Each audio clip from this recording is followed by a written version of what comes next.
My subject.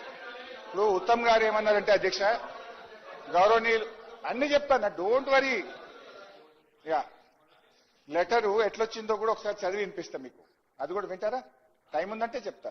Ghosh commission కు నేను letter పెట్టి రిటైర్డ్ ఇంజనీర్స్ కమిటీ రిపోర్ట్ కావాలంటే నా పేరు మీద లెటర్ రాసి ఘోష్ కమిషన్ ఇచ్చారు. అండ్ ఆ రిపోర్ట్ లో ఉంది ఇది ఇర్రెలవెంట్. ఇది అసలు ఆ 5 మ్యాన్ ఇంజనీర్స్ కమిటీలో ఒరిజినల్ రిపోర్ట్ లో ఆయన చెప్పిన విషయాలు ఏమి లేవు.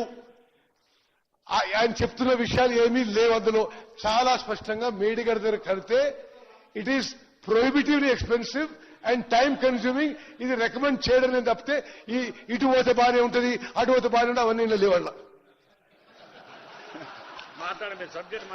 సార్ గౌరవనీయులు ఉత్తమన్న గారికి రిటైర్డ్ ఇంజనీర్ల ఫస్ట్ రిపోర్ట్ పంపుతా, సెకండ్ రిపోర్ట్ పంపుతా, ఉన్నదా లేదా చదువుకోమనండి. మీ ద్వారా వారికి I'm sending the reports, let him read. ఉన్నదా నేను అట్లా అబద్ధం చెప్పాల్సిన అవసరం లేదు. ఘోష్ కమిటీ రిపోర్ట్ లో కూడా హరీష్ రావు గారు అడిగితే రిటైర్డ్ ఇంజనీర్ల రిపోర్ట్ ఇచ్చాను అని మీరిచ్చిన 650 పేజీల రిపోర్ట్ లో కూడా మెన్షన్ చేయబడ్డది ఒకటి.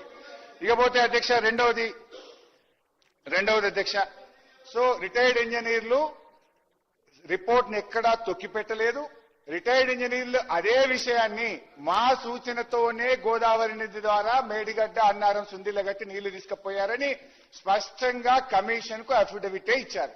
Now it is very clear. ముఖ్యమంత్రి గారు, ఐ థింక్ ఉత్తమ్ గారు ఇంకోసారి ఈ తప్పుడు ప్రచారం ఆపాలని కోరుతూ, ఇకపోతే ముఖ్యమంత్రి గారు ఇంకొక ఆరోపణ చేసింది నా మీద. కాళేశ్వరం కమిషన్ హరీష్ రావు గారిని అడిగితే ఆయన కూడా అదే విషయాన్ని కమిషన్ కు చెప్పారు అని కూడా అన్నారు. సో కమిషన్ కు ఇగో నేను ఇచ్చిన క్వశ్చన్స్ అండ్ ఆన్సర్స్, ఇది కమిషన్ సంతకం పెట్టి ఇచ్చింది. నన్ను పిలిచినప్పుడు ఏమేం ప్రశ్నలు అడిగినరు, బట్ నేను ఏమేం సమాధానాలు చెప్పాను. I will read out. ఇది క్వశ్చన్ నంబర్ క్యూ అని పెట్టాడు. ద ఎక్స్పర్ట్స్ క్వశ్చన్స్ అవుతున్నా, కమిషన్ నాకు వేసిన క్వశ్చన్, నేను ఇచ్చిన answer. The expert committee under GO 28, do you wish to say anything? ఇది నన్ను అడిగారు. Expert committee was given a responsibility, నా ఆన్సర్స్ అవుతున్నా. The expert committee was given a responsibility to take the water from Medigadda to Midmaneer. The committee said that it is not possible and cannot be taken directly from Medigadda to Midmaneer. I request to refer to para 3 on page 6 of the report of expert committee under GO 28 అని ఆ report కాపీని కూడా వారికి అందజేసిన దాన్ని XC 391 కింద జత చేయడం జరిగింది. సో నేను చాలా స్పష్టంగా ఘోష్ కమిషన్ కు నా సమాధానం స్పష్టంగా చెప్పిన. వాళ్ళు మేడిగడ్డ దగ్గర ఫీజబుల్ అని చెప్పారు, మేడిగడ్డ నుంచి డైరెక్ట్ గా మిడ్మానేర్ సాధ్యం కాదని చెప్పారు. ఆ రిపోర్ట్ కాపీని కూడా ఇస్తూ, ఇగో మీకు కూడా ఈ ఘోష్ కమిషన్ కు వాళ్ళు ఇచ్చిన అఫిడవిట్ మీరే నాకు ఇచ్చారు.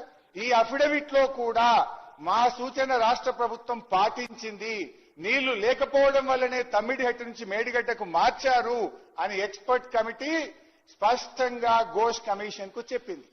దురదృష్టం ఏంటంటే ఘోష్ కమిషన్ దాన్ని పట్టించుకోకుండా దాన్ని పీసీసీ కమిటీ అంటున్నాం. అందుకే మీరు చెప్పిన వాదన మాత్రమే వినిపించింది.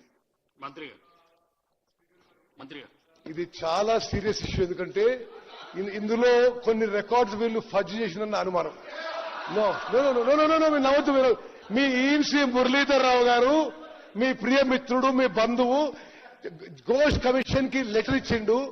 మేము ఇది ఈ 5 man expert committee report on record తీసుకోలేదు. అసలు మా దగ్గర గవర్నమెంట్ లో ఎక్కడ కూడా ఇది పరిగణలోకి తీసుకోలేదు. ఎందుకు తీసుకోలేదు అంటే నాకు తెలియదు ఆయన. ఇప్పుడు ఈయన ఏమొచ్చింది అంటాడు, దానికి ఆ రిపోర్ట్కి ఇంకొన్ని పేజీలు ఉన్నాయి.